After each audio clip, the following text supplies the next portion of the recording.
Merhabalar, kanalıma ve videoma hoş geldiniz sevgili hanımlar. Bu sefer sizlerle beraber iki renkli harika bir yelek çalışacağız. Renklerimiz kız çocuklar için uygun.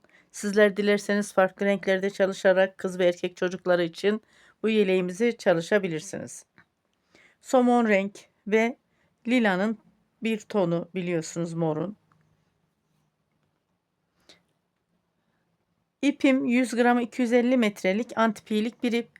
Her iki ipimi de üzerinden bir miktar örmüşüm.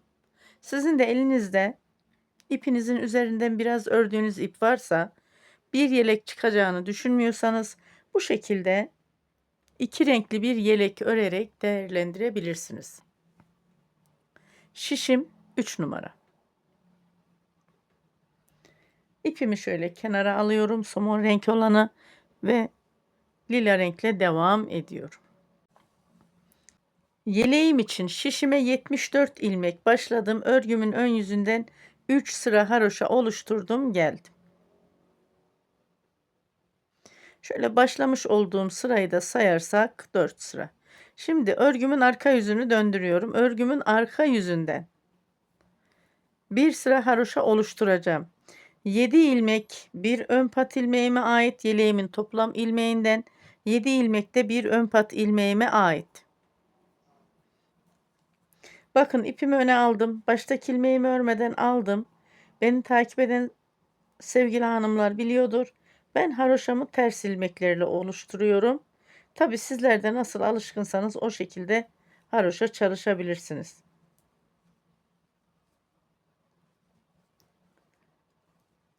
Örgümün arka yüzünden de haroşa sırama devam ediyorum. Nereye kadar? Bakın, diğer yakada 7 ilmek ön pat ilmeğim kalana kadar burada ilik yeri çalışacağım. Haroşamı ters ilmeklerle oluşturduğum için ilik yerimi örgümün arka yüzünden çalışıyorum arkadaşlar. 7 ilmek kalana kadar örgümün arka yüzünden ördüm, geldim. Bu 7 ilmeğim ön pat ilmeğim. Bakın, 1 2 3 ilmek ördüm. Bir doladım, artırdım. 2 ilmeğin içerisinden bir ilmek aldım, eksilttim. İlik yerimi açtım. Son 2 ilmeğimi de haroşa ördüm ve örgümün ön yüzünü döndürüyorum. İpimi öne aldım. Baştaki ilmeğimi örmeden aldım. 7 ilmek ön pat ilmeğimi haroşa örüyorum. 2 4 6 7. Diğer yakada da 7 ilmek ön pat ilmeğim haroşa. Roba modelimize başlıyoruz. Bir doladım. 1 2 ilmek düz. Bir doladım. 1 2 ilmek düz. Bir doladım. 1 2 ilmek düz. Bir doladım. 1 2 ilmek düz. Bakın, doladığım ilmeklerim, artırdığım ilmeklerim. Bir doladım. 2 ilmek düz. Bir doladım. 2 ilmek düz. Bir doladım. 2 ilmek düz. Bir doladım. 2 ilmek düz. Sıra sonuna kadar bu şekilde geliyoruz. 7 ilmek ön pat ilmeğimiz kalana kadar. 7 ilmek ön pat ilmeğim kalana kadar ördüm. Bakın, burada da bir doladım. 2 ilmek düz, bir doluyorum. 7 ilmek ön pat ilmeğimi ters ördüm ve örgümün arka yüzünü döndürüyorum. İpimi önde, baştaki ilmeğimi örmeden aldım. 7 ilmek ön pat ilmeğimi haroşa örüyorum. Haroşa ilmeklerimi ters ördüğüm için bana büyük bir kolaylık sağlıyor bu işlem. Örgünün arka yüzünden tüm ilmeklerimi, bakın, ters örüyorum. Ajur ilmeklerim de ters. Sıra sonuna kadar örgümün arka yüzünden örgümü ilerletip geliyorum. Örgümü ilerlettim, geldim örgümün arka yüzünden.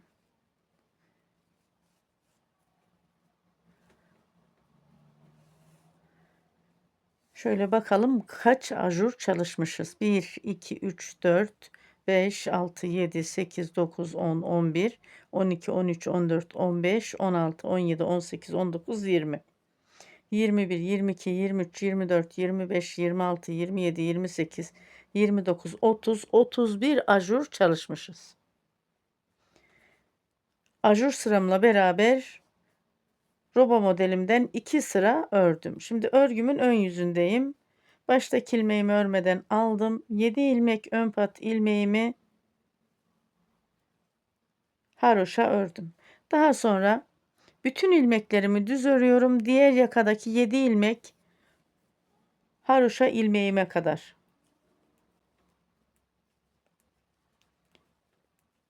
Ve bu şekilde 3 sırayı tamamlamış oluyorum. Ve sonrasında örgümün arka yüzünü döndürüyorum. Örgümün arka yüzünden bütün ilmekleri ters örüp geliyorum. Robamın modelinde 4 sırayı tamamlamış oluyorum. Örgümün ön yüzünden düz, arka yüzünden ters örerek. Örgümün ön yüzünden düz ilmekle, arka yüzünden de ters ilmekle ördüm, geldim. Tekrar örgümün ön yüzündeyim. İpimi öne aldım. Baştaki ilmeğimle beraber 7 ilmek ön pat ilmeğimi haroşa ördüm. Daha sonra örgümün ön yüzünden düz ilmeklerle örüyorum. 7 ilmek ön pat ilmeğime kadar. Daha sonra da örgümün arka yüzünden sıra başından sıra sonuna kadar tüm ilmeklerimi ters örüp geliyorum. Ve roba modelinde 6 sırayı tamamlamış oluyorum. Ajur sıramla beraber. Örgümün ön yüzünden düz ilmeklerle, arka yüzünden de ters ilmeklerle ördüm. 6 sırayı tamamladım. İpimi öne alıyorum. Baştaki ilmeğimi örmeden alıyorum. 7 ilmek ön pat ilmeğimi örüyorum. Ve sonrasında düz ilmeklerle devam ediyorum. Ajur sıramla beraber bu 7. sıram arkadaşlar.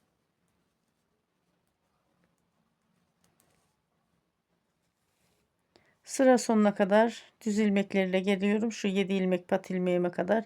7 ilmek pat ilmeğimi haroşa örüyorum. Sonra örgümün arka yüzünü döndürüyorum. Örgümün arka yüzünden tüm ilmekleri ters örüp geliyorum. 8 sıraya tamam etmiş oluyorum robamın bu düz sıralarını. Örgümün ön yüzünden düz ilmeklerle ördüm. Arka yüzünden de ters ilmeklerle ördüm. Ajur sıramla beraber 8 düz sırayı tamamladım. İpimi öne alıyorum. Baştaki ilmeğimi örmeden alıyorum.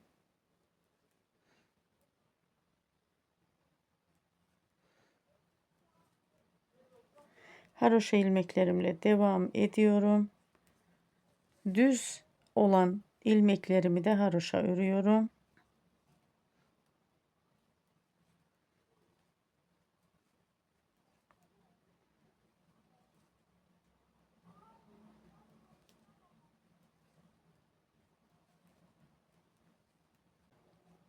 Bu şekilde örgümün ön yüzünden 2 sıra haroşa oluşturup geliyorum. Hem ön yüzünden haroşa öreceğim hem de arka yüzünden. Örgümün ön yüzünden 2 haroşa sıramı oluşturdum. Geldim. İpimi öne alıyorum. Bakın örgümün ön yüzündeyim. Baştaki ilmeği örmeden aldım. Baştaki ilmeğimle beraber 7 ilmek ön pat ilmeğimi haroşa ördüm. Daha sonra yine ajur çalışması olacak. Bakın bir doladım. 1 2 ilmek düz doladığım ilmeğim, arttırdığım ilmeğim, bir doladım. 2 ilmek düz, bir doladım. 2 ilmek düz ördüm, bir doladım. 2 ilmek düz ördüm, bir doladım. 2 ilmek düz ördüm, bir doladım. 2 ilmek düz. Bu şekilde ilerliyoruz. Sıra sonunda 7 ilmek ön pat ilmeğimin hemen önünde birkaç ilmek kalana kadar şu son 2 ajuru tekrar beraber çalışalım. 2 düz ilmeğimi ördüm, bir doladım, 1 2 düz ilmek ördüm. Bakın sıra sonuna doğru geldim. Bir doladım. Burada 3, 6, 7 ilmek düz ilmeğim, 3 ilmek kaldı. Buranın dengelenmesi için bakın şu bir doladım. 2 ilmeğin içerisinde bir ilmek aldım ve bir ilmek düz ördüm. Sıra başında da 7 ilmek ön pat ilmeğimin önünden bir doluyorum. 2 ilmek düz. Sıra sonunda da bakın 2 ilmek düz bir doladım. Aynı denk getirdim. O bir ilmeği ayarlamamız gerekiyor arkadaşlar. Ve 7 ilmek ön pat ilmeğimi haroşa ördüm. Şu görüntünün hani değişmemesi gerekiyor. Şimdi örgümün arka yüzünden tüm ilmeklerimi ters örüp geleceğim. Bu şekilde yine örgünün ön yüzünden düz, arka yüzünden ters olarak 8 sıraya tamamlayıp geliyorum. 8 sırayı tamamladım, geldim. Örgümün ön yüzünden düz, arka yüzünden ters örerek, tabi ajur sıramla beraber 8 sıra. Daha fazla anlatmaya gerek duymuyorum. Roba modelimizin mantığını anladık. Bu 8 sıradan sonra yine 2 haroşa sırası öreceğim. Tekrar aynı bu şekilde çalışacağım. 7 ilmek ön pat ilmeğimin dibinden bir doluyorum, artırıyorum. 2 ilmek düz, bir doluyorum, 2 ilmek düz şeklinde çalışıyorum. Nereye kadar? 7 ilmek ön pat ilmeğimin dibinde ki ilmek sayısına bakacağım. 2 ilmek kalırsa sıkıntı yok. 3 ilmek kalırsa yine şöyle 2 ilmeğin içerisinden bir ilmek alıp bu ilmeği denklememiz geliyor yani. Gerekiyor. 2 ilmek olması gerekiyor. İlk yerimizi de örgünün ön yüzünden 14 haroşa sırası oluşturup açacağız.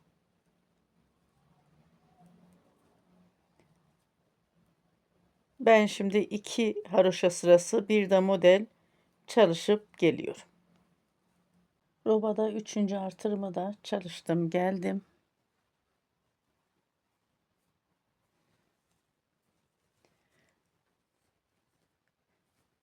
Haroşa çalışmasına geçeceğim. Burada da 8 sıramı çalıştım. Örgümün ön yüzünden 14 haroşa sırası oluştu. Arka yüzünden gelirken de ilik yerini açtım.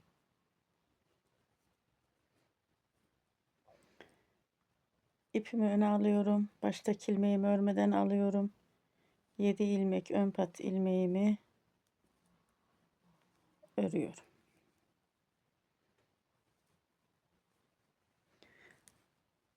İlmek sayılarımı da ayarladım arkadaşlar. Bir ön yaka 34 ilmek, kol 46 ilmek, arka beden 59 ilmek, kol 46 ilmek, diğer ön yaka 34 ilmek. Ayraçlarımı da taktım.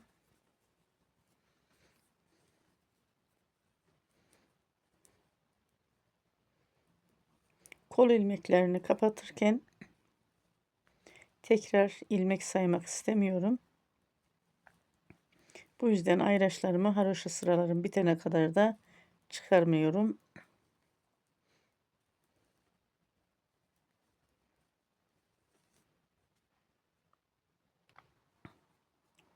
Bu şekilde örgümün ön yüzünden 3 sıra haroşayı oluşturup geliyorum.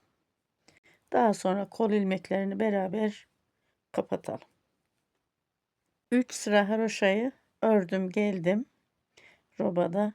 Şimdi 4. sıra haroşada kol ilmeklerini kapatacağım.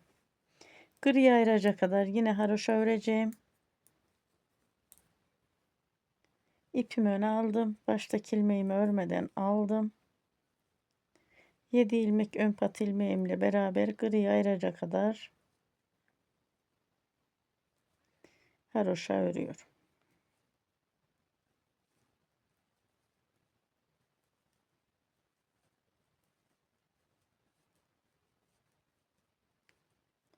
Gri ayıraca geldim.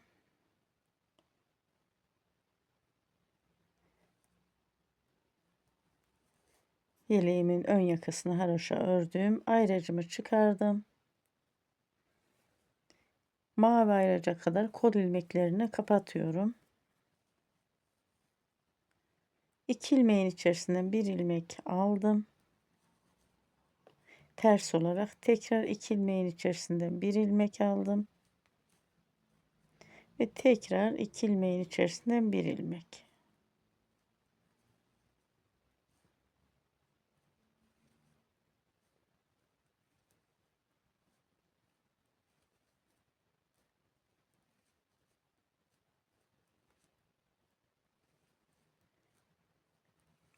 İlmeklerimi de haroşa olarak kapatıyorum ters ilmeklerle. Burada bir sıra haroşa elde ediyorum kolda gördüğünüz gibi. İlmekleri kapatırken de ne sık ne de gevşek kapatıyorum. Örgümü nasıl ördüysem aynı yerde ilmeklerimi kapatıyorum.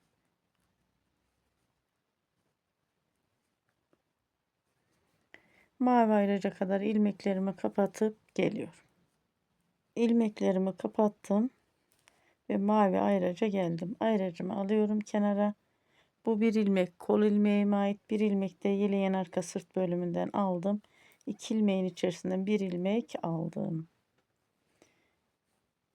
Ve kol ilmeklerimi kapattım. Örgümün arka yüzünü döndürüyorum. Kol altında ilmek artıracağım. Şimdi bakın şu şekilde. Şöyle anlatayım. Bakın şöyle. Kol altından ilmeklerimi artıracağım. Şöyle 1 2 3 4 ilmek artırdım. Kol altını birleştiriyorum. Bakın şöyle burada bir ip uzantısı var. Hemen şuradan bir ilmek takıyorum. İp uzantısını da alıyorum. Şişime taktım. Bu iki ilmek ilmek değil arkadaşlar. Oradaki ip uzantısını önlemek için. Bir ilmek de yeleğimin ön bedenine ait olan ilmeğim. Üçünün içerisinden bir ilmek aldım. Ve örgümü döndürdüm. Dönmüş olduğum ilmeğimi aldım örmeden. Kol altındaki 4 ilmeğimi ters örüyorum. İlmeğim çıktı, hemen onu aldım. 1 2 3 4 ters ördüğüm için biraz sıkı oldu, ilmek zorlandım ve ters ilmeklerle devam ediyorum.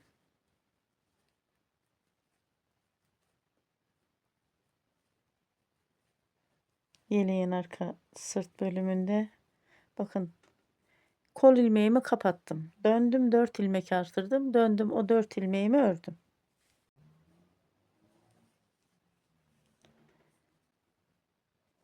Mavi ayraca kadar yeleğimin arka sırt bölümünü haroşa olarak örüp geliyorum. Bu arada şöyle roba yükseklik ölçüsünü de alalım. Şöyle bakalım. 12 santim roba yükseklik ölçümüz. Mezromu kenara alıyorum. Devam ediyorum. Mavi ayraca kadar öreceğim. Sonra bu kol ilmeklerini ters olarak kapatıyorum. Tekrar dönüyorum. 4 ilmek artırıyorum. Dönüyorum. O 4 ilmeği ters olarak örüyorum. Yani sıra sonuna kadar tüm ilmeklerimi haroşa örüp geliyorum. Bu kolda nasıl çalıştıysam diğer kolda da aynı şekilde çalışıyorum.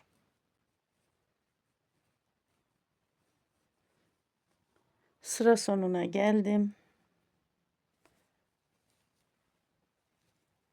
Şöyle bakalım. Bakın bu kolda nasıl çalıştıysam bu ikinci kolda da aynı şekilde çalıştım. Ve örgümün arka yüzünü döndürüyorum.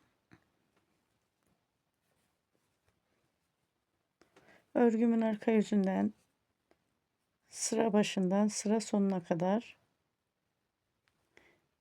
ters ilmeklerle devam ediyorum. Yani haroşa ilmeklerle.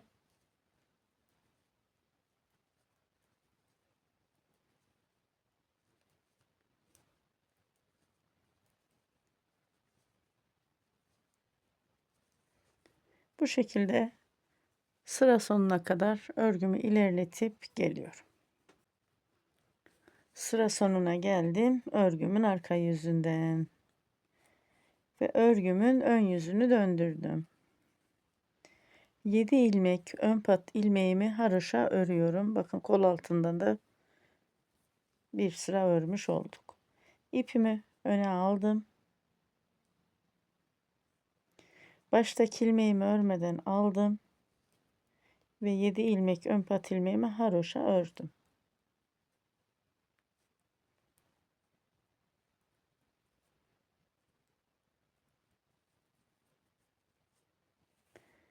Burada bağlıyorum.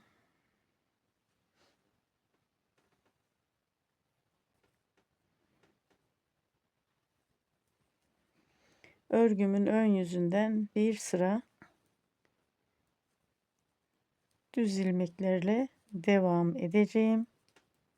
Yeleğimin model kısmında. 7 ilmek ön patı ilmeğim yine haroşa olacak. İpimi burada sabitliyorum. Devam ediyorum. Örgümün ön yüzünden düz ilmeklerle ilerlemeye.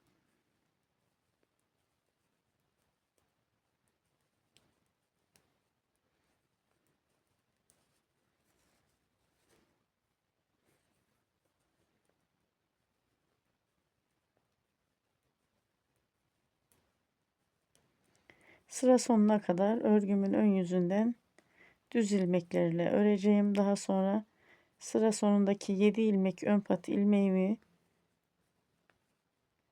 haroşa öreceğim. Orada yine bir ip sabitleyeceğim arkadaşlar. 7 ilmek ön pat ilmeğime kadar örüp geliyorum. 7 ilmek ön pat ilmeğime kadar örgümün ön yüzünden düz ilmeklerle ördüm. Burada zemin renk ip ekliyorum. Bakın şöyle ipimi öne aldım. 7 ilmek ön pat ilmeğimi haroşa örüyorum.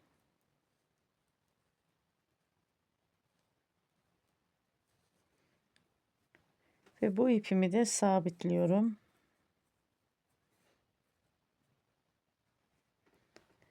Örgümün arka yüzünü döndürüyorum.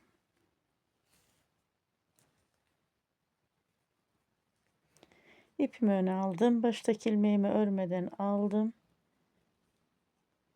7 ilmek ön pat ilmeğimi haroşa ördüm. Burada ip kilitleme sistemini unutmuyoruz. Bakın lila renkli ipim yukarıdan geçti. Somon renk ipim aşağıdan yukarı. İpleri böyle bir dolaştırdım. İp kilitleme sistemini yaptım. Şimdi örgümün arka tarafından ters ilmeklerle örüyorum. Somon renk ipimle.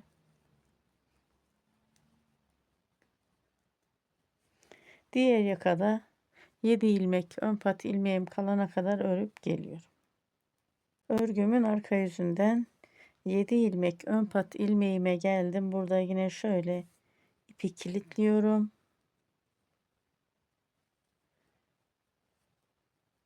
Haroşa ilmeklerimi haroşa örüyorum.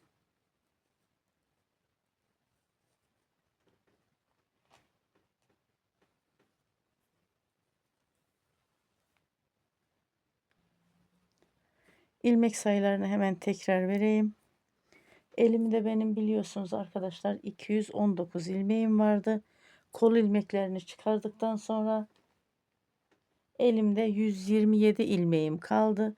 4 ilmek bir kolda artırdım. 4 ilmek de bir kol altında artırdım.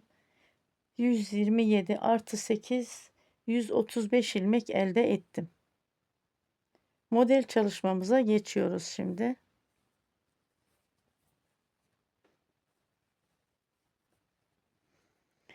İpimi öne aldım. Baştaki ilmeğimi örmeden aldım ve 7 ilmek ön pat ilmeğimi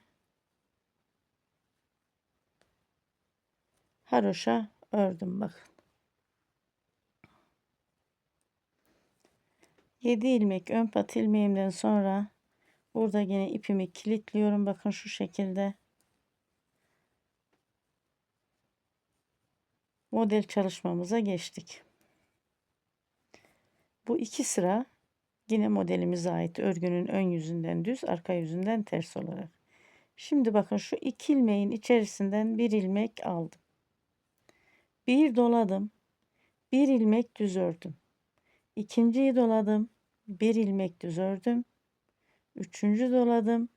Bir ilmek düz ördüm. Dördüncü doladım. Bir ilmek düz ördüm. Beşinciyi doladım. Bir ilmek düz ördüm. Altıncıyı doladım. 3 ilmeğin içerisinden bir ilmek aldım. Bakın. İki ilmeğin içerisinden bir ilmek aldım. Bir doladım, bir düz, bir doladım, bir düz, bir doladım, bir düz, bir doladım, bir düz, bir doladım, bir düz ilmek ördüm. 1, 2, 3, 4, 5, 6 sefer doladım. 5 sefer tek tek düz ilmeğimi ördüm. 6. düz ilmeğimi 3 ilmeğin içerisinden bir ilmek olarak aldım. Bir doladım. Bir ilmek düz ördüm. Bir doladım. Bir ilmek düz ördüm. Bakın. 1, 2. Üçüncü ilmeğimi doladım. Bir ilmek düz. Dördüncü ilmeğimi doladım. Bir ilmek düz. Beşinci ilmeğimi doladım. Bir ilmek düz. Altıncı ilmeğimi doladım. 3 ilmeğin içerisinden bir düz ilmeğimi aldım.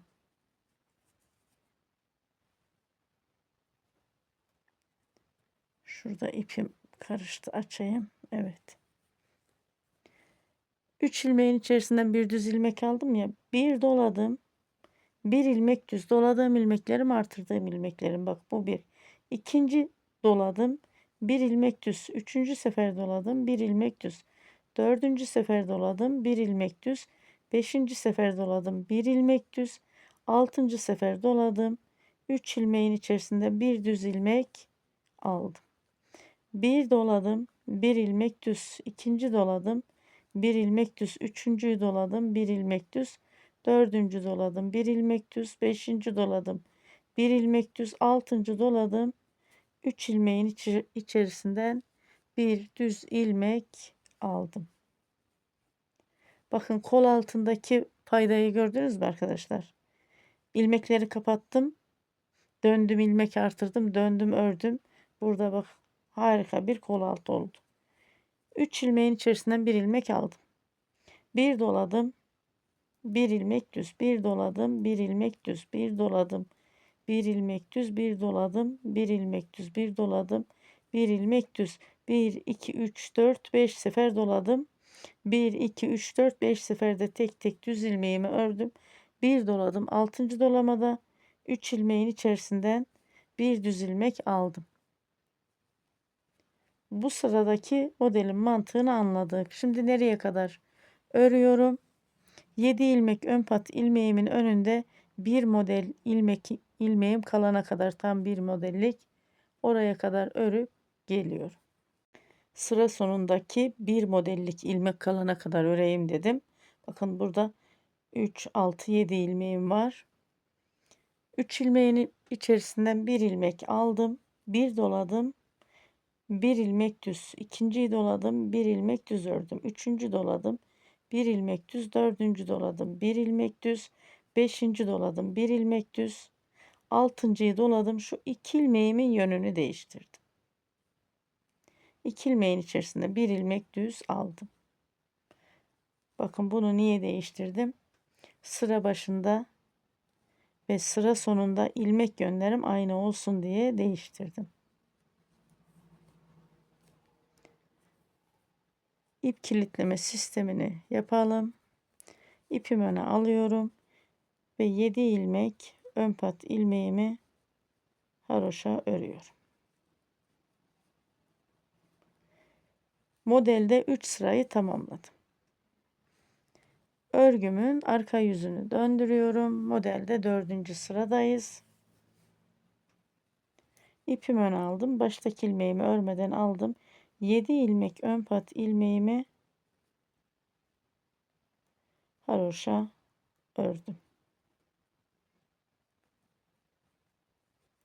7 ilmek ön pat ilmeğimden sonra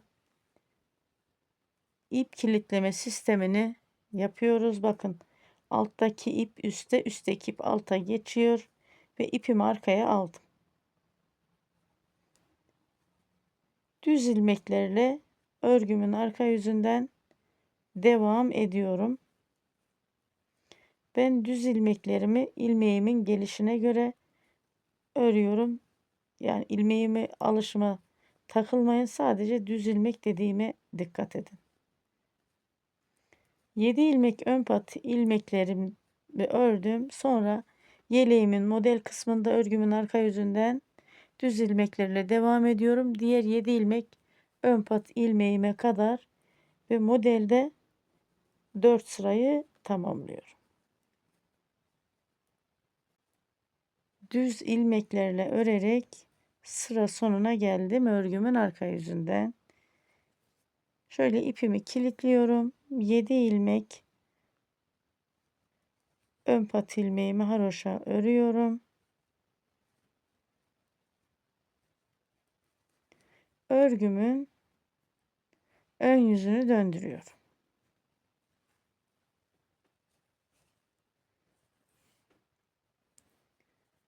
İlk modelimi 4 sırada anlattım. İpimi öne alıyorum. Baştaki ilmeğimi örmeden alıyorum. 7 ilmek ön pat ilmeğimi haroşa örüyorum. Burada renk değiştiriyoruz. Yeleğin bu zemin rengi lila rengi çalışacağım. Yalnız burada yine şöyle alttaki ipi üste, üstteki ipi alttan yer değiştiriyorum. 2 ilmeğin içerisinden bir ilmek düz alıyorum. Burada bu fazla olan ilmeğimi eksiltiyorum. 1 2 düz ilmeklerle devam ediyorum. 3 4 5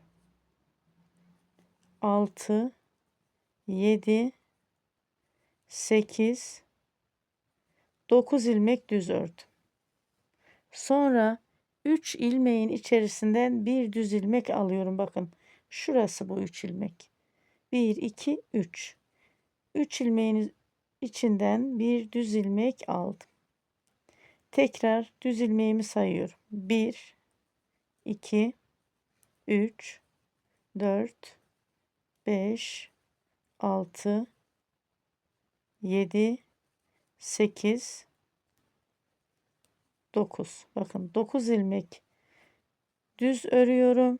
Örgümün ön yüzünden ve 3 ilmeğin içerisinden bir düz ilmek alıyorum. Yani burada fazla olan ilmekleri tekrar eksiltiyoruz. İlmek sayımızı dengeliyoruz. 1 2 3 4 5 6 7 8 9 ilmek düz ördüm. 3 ilmeğin içerisinden bir düz ilmek aldım. Sıra sonundaki şu son modele kadar bu şekilde örgümü ilerletip geliyorum. Son modele kadar geldim. Burada da 3 ilmeğin içerisinden bir ilmek aldım. Şimdi düz ilmeğimi sayıyorum. 1 2 3 4 5 6 7 8 9. 9 ilmek düz ilmeğimi ördüm. Şu 2 ilmeğimi şöyle arkadan şişimi taktım. Bir ilmek aldım. 2 ilmeğin içerisinde. Burada biliyorsunuz ön pat için ipim var. Bunu yine şöyle ipi kilitliyorum. Ve 7 ilmek ön pat ilmeğimi haroşa örüyorum.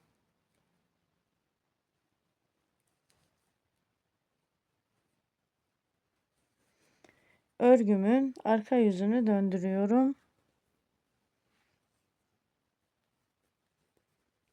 İpimi öne aldım. Baştaki ilmeğimi örmeden aldım. 7 ilmek ön pat ilmeğimi haroşa ördüm. Burada yine şöyle ipimi kilitledim. Örgümün arka yüzünden ters ilmeklerle devam ediyorum. Sıra başından sıra sonuna kadar ters ilmek. Haroşa ilmeklerim de ters olduğu için. Sıra sonuna kadar örgümü ilerletip geliyorum. Sıra sonuna geldim. Örgümün arka yüzünden ters ilmeklerle. Örgümün ön yüzünü döndürüyorum.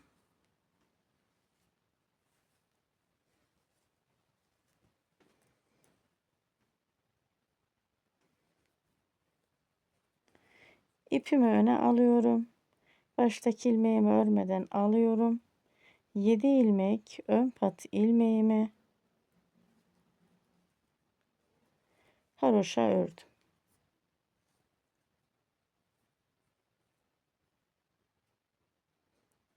Burada ipimi şöyle yukarı alayım. Çünkü somon rengi de yine devam edeceğim. 2 ilmeğin içerisinden bir ilmek aldım. Dedim ya, bu eksilttiğim ilmeklerimiz şu artırdığımız ilmekleri dengeleyecek. İlmek sayılarımız tekrar eski ilmek sayısına dönecek. Düz ilmeklerimi sayıyorum. 1, 2, 3, 4, 5, 6, 7. 7 ilmek düz ilmeğimi ördüm. 3 ilmeğin içerisinden bir düz ilmek aldım. Tekrar 1, 2, 3, 4, 5, 6, 7 ilmek düz ilmeğimi ördüm. 3 ilmeğin içerisinden bir düz ilmek aldım. İkinci modelde 3. sıradayım. 1, 2, 3, 4, 5, 6, 7 ilmek düz ilmeğimi ördüm. 3 ilmeğin içerisinden bir düz ilmek aldım. Sıra sonundaki şu son modele kadar yine beraber örelim.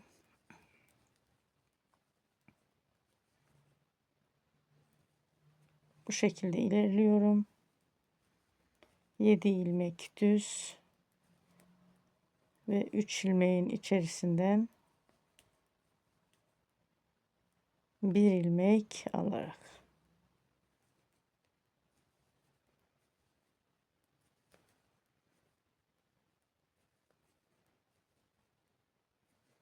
biraz şöyle hızlı geçiyorum.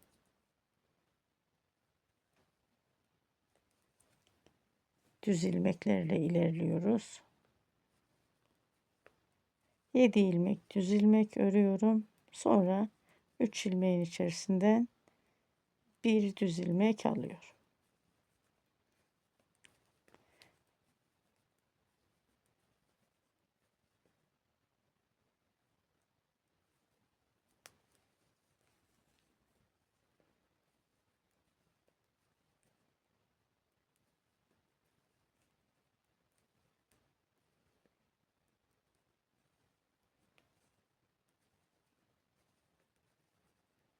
İşlem tekrar olduğu için biraz hızlı geçiyorum arkadaşlar.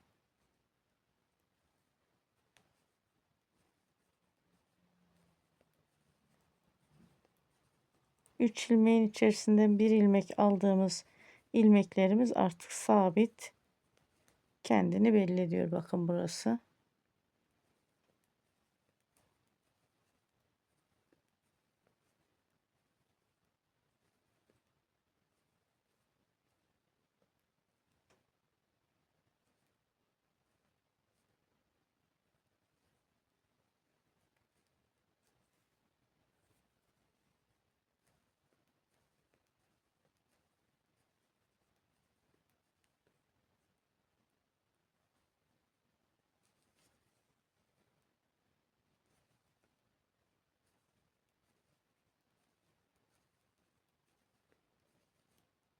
Ve son modele geldim. Son modelde de yine 3 ilmeğin içerisinden bir ilmek aldım. 1, 2, 3, 4, 5, 6, 7 ilmek düz ilmeğimi ördüm. 2 ilmeğimin yönünü değiştim. Sıra başında ve sıra sonunda ilmek yönü denk olsun diye. İçerisinden bir ilmek aldım ve sonra 7 ilmek ön pat ilmeğimi haroşa ördüm. Örgümün arka yüzünü döndürüyorum. İpimi öne aldım. Baştaki ilmeğimi örmeden aldım.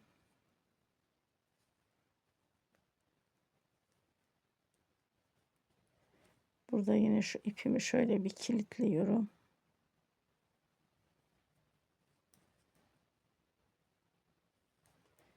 Örgümün arka yüzünden sıra başından sıra sonuna kadar ters ilmeklerle devam ediyorum. İkinci modelde dördüncü sırayı tamam etmiş oluyorum. Bu şekilde örgümü ilerletip geliyorum. Sıra sonuna geldim. Örgümün arka yüzünden tüm ilmeklerimi ters örerek. Örgümün ön yüzünü döndürüyorum. Örgümün ön yüzünde ikinci modelde 5. sıradayız. İlk modelimiz 4 sıradan ibaret. Daha sonraki modellerimiz 6 sıra.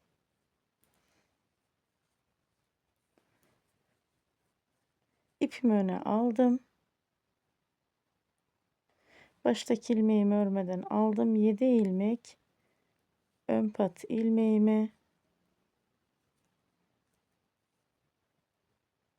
haroşa ördüm. Şu somon renk ipimi şöyle yukarı alıyorum. 2 ilmeğin içerisinden bir ilmek aldım bakın burada.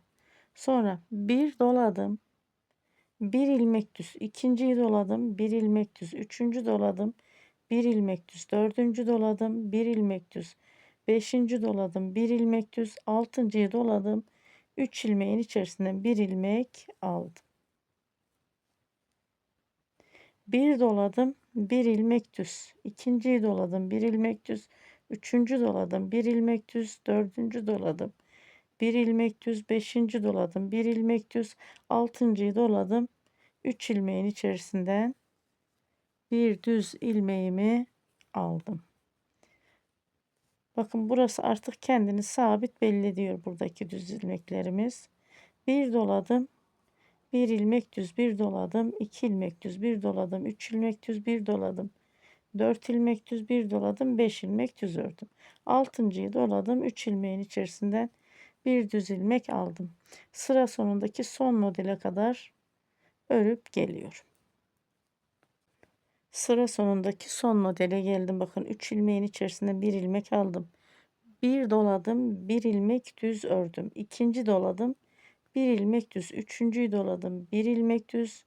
Dördüncü doladım, bir ilmek düz. Beşinci doladım, bir ilmek düz ördüm. Altıncı doladım. İlmeğimin yönünü değiştim. 2 ilmeğin içerisinden bir düz ilmek aldım. Buradaki ipimi kilitledim. İpimi öne aldım. 7 ilmeğin içerisinden pardon 7 ilmek ön pat ilmeğimi ördüm. Yanlış kelime telaffuz ettim, kusura bakmayın. Ve örgümün arka yüzünü döndürüyorum.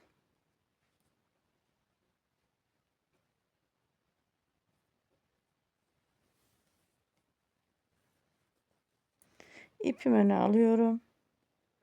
Baştaki ilmeğimi örmeden aldım. 7 ilmek ön pat ilmeğimi haroşa ördüm. Modelde 5 sırayı tamamladım. 6. sıradayım. İp kilitleme sistemimi yaptım. İpimi arkaya aldım. Düz ilmeklerle devam ediyorum. Yeleğimin bu model kısmında örgümün arka yüzünden bu sıra düz ilmeklerle devam ediyorum. Her iki kenardaki 7 ilmek ön pat ilmeklerimi de haroşa örüyorum.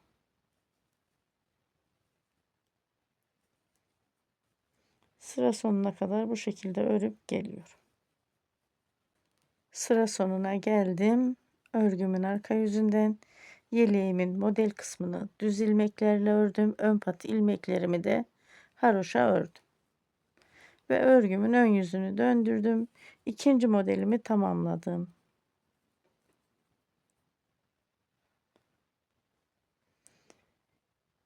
Üçüncü modeldeyim. İpimi öne aldım. Baştaki ilmeğimi örmeden aldım ve 7 ilmek ön pat ilmeğimi haroşa ördüm. Burada ip kilitleme sistemini yapıyorum. 2 ilmeğin içerisinden bir ilmek aldım. Üçüncü modelde birinci sıradayız. Sonra bakın 1, 2, 3, 4, 5, 6, 7, 8, 9 ilmek düz ördüm ve 3 ilmeğin içerisinden bir düz ilmeğimi aldım. Tekrar 1, 2, 3, 4, 5,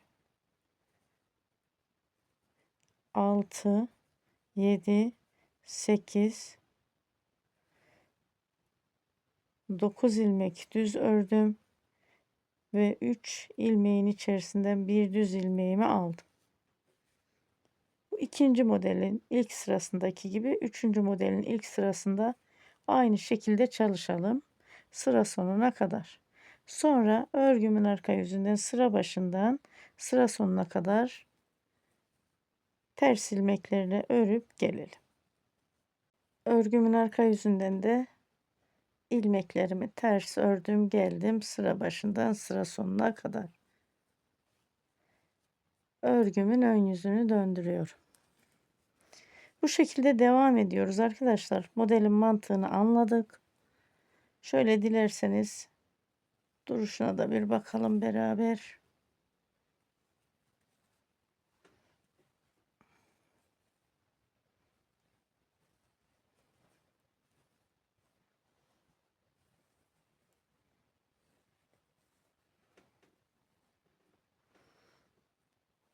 Bakın böyle. Üçüncü modelde de 6 sırayı tamamladıktan sonra dördüncü modelde lila rengi çalışacağız. Hep işlem tekrarı. Yeterli bir ölçüye gelene kadar ben örüp geleyim. Daha sonra etek ucundaki haroşa kısmını beraber çalışırız. Yeleğimi yeterli bir ölçüye gelene kadar ördüm. Şöyle 2, 4, 6, 8, 10, 12 model çalıştım. Ve örgümün ön yüzünü döndürüyorum.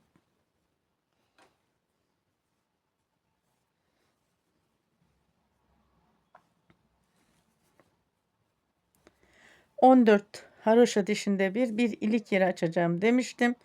Burada 2, 4, 6, 8, 10, 12, 13 haroşa dişi oluştu. Ve 14. haroşa dişini öreyim. Örgünün arka yüzünden gelirken de ilik yerimi açayım. Şimdi 7 ilmek ön pat haroşamı ördüm. Daha sonra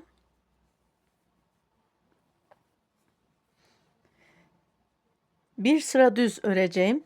Örgünün ön yüzünden, arka yüzünden bir sıra ters öreceğim ama burada yine ilmek eksiltmelerimizi çalışacağız ki yeleğin ana ilmeğine gelelim diye.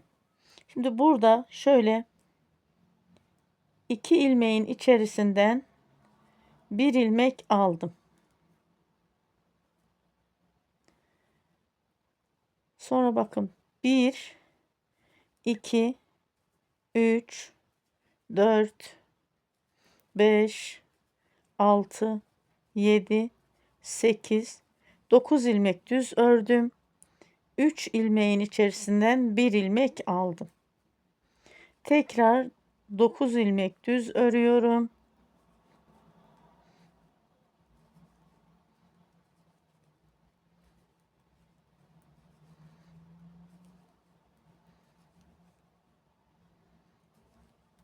Ve 3 ilmeğin içerisinden bir ilmek alıyorum. Başta 2 ilmeğin içerisinden bir ilmek almıştık. Bu şekilde sıra sonuna kadar devam ediyorum. Sıra sonunda da yine 2 ilmeğin içerisinden bir ilmek alıyorum. Sıra sonuna kadar örgümü ilerletip geleyim.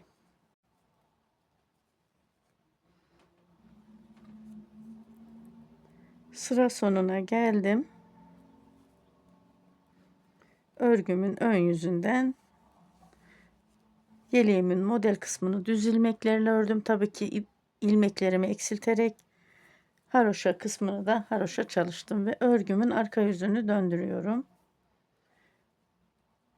İpimi öne aldım. Baştaki ilmeğimi örmeden aldım.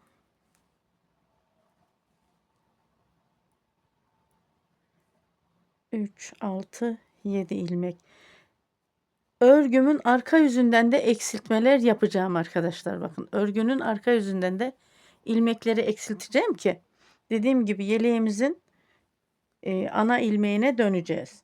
Bakın hemen haroşanın dibinden 2 ilmek ters ilmekle içerisinden bir ilmek aldım 2 ilmeğin. 1, 2, 3, 4, 5, 6, 7 ilmek ördüm ve 1, 2, 3 ilmeğin içerisinden bir ilmek aldım ters olarak. Tekrar 7 ilmek örüyorum. 1, 2, 3, 4, 5, 6, 7 ve 3 ilmeğin içerisinden ters olarak bir ilmek alıyorum. Şöyle anlatabilirim bakın. Modelde hani arka yüzden hiç işlem yapmadan örüp ön yüzünden ikinci sırasında eksiltiyorduk ya, bunu yapmak zorundayım. Dediğim gibi. Sıra sonuna kadar bu şekilde gelelim. Ters ilmeklerle örerek geldim örgümün arka yüzünden. Tabi 3 ilmeğin içerisinden bir ilmek almayı da unutmadım. Son 2 ilmeğimin içerisinden de bir ilmek aldım ve 7 ilmek ön pat ilmeğime geldim. Bu 1, 2, 3. 3 ilmek ördüm. Bir doladım. 2 ilmeğin içerisinden bir ilmek aldım. Sonraki 2 ilmeğimi de haroşa ördüm. Son ilik yerimi de açtım ve örgümün ön yüzünü döndürüyorum. İpimi ön aldım. Baştaki ilmeğimi örmeden aldım.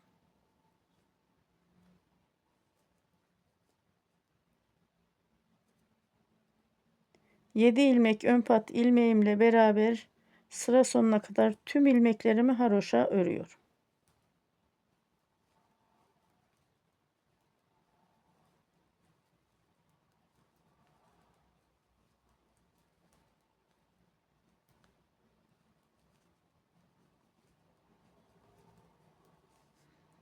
Bakın haroşa ile devam ediyoruz.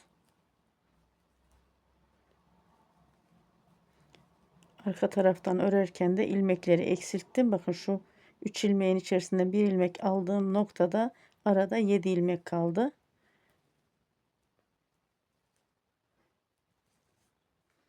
Bu şekilde örgünün ön ve arka yüzünden haroşa olarak devam edeceğim. Örgümün ön yüzünden 4 sıra haroşayı oluşturup geliyorum. 5. sırada ilmek kapatma işlemini çalışacağız. Örgümün ön yüzünden 4 sıra haroşa oluşturdum. Bakın 1, 2, 3, 4.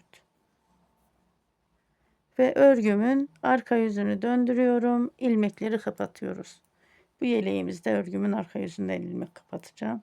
Şöyle 2 ilmeğin içerisinden bir ilmek aldım. Ters olarak. Tekrar 2 ilmeğin içerisinden bir ilmek. Ve tekrar 2 ilmeğin içerisinden bir ilmek alıyorum. Bildiğimiz klasik ilmek kapama tekniğiyle kapatıyorum. İlmeklerimi bu şekilde kapatayım. Düğmelerimi de dikip geleyim. İlmeklerimi kapattım, düğmelerimi diktim, geldim. Yeleğimizin dilerseniz beraber beden genişlik ve boy ölçüsünü alalım. 27 santim yeleğimizin beden genişliği. Boy ölçüsünü de alıyoruz. Şöyle omuzdan alıyorum. Basen üstü etek ucu 34 santim. Yakadan alıyorum. 33 santim. Yeleğim 1-1,5 yaş için uygun bir yelek oldu. 2 yaşına kadar giyer bebeğimiz arkadaşlar. Bebeğin yapısına bağlı. Toplu bir çocuksa 1,5 yaşına kadar giyer. Normal bir bebekse 2 yaşına kadar bu yeleğimizi giyer. Ben renklerimi kız çocuklar için seçtim. Sizler farklı renklerde çalışarak kız ve erkek çocuklar için çalışabilirsiniz. İpimden ne kadar kaldı? İplerim biliyorsunuz 2 ipimin de üzerinden biraz örmüştüm. Hani şeydi, bütün ipler değildi. Ara renk somur renkten Yarısını ördüm, yarısı kaldı. Diyebilirim ki aynı bu modelden örsem bir yelek daha örer. Ana renkten bu kadar kaldı. Ana renkten de yine ipin üzerinden çok az örmüştüm. Yani bir ipe yakın ana renk gitti. Yarım ipte ara renk gitti. Bakın ön yaka bu şekilde yeleğimizin. Arka yakada, arka tarafı da pardon, bu şekilde böyle. Beni buraya kadar izlediğiniz için teşekkür ediyorum. Kanalıma abone değilseniz abonelikler tamamen ücretsiz. Abone olduktan sonra da zil bildirimini tüm olarak aktif ederseniz kanalımdan gelen tüm bildirimlerden ilk sizler haberdar olacaksınız. Bir dahaki videolarımızda ve bir dahaki projelerde görüşmek üzere diyorum. Hoşça kalın. Allah'a emanet olun. Saygıyla kalın.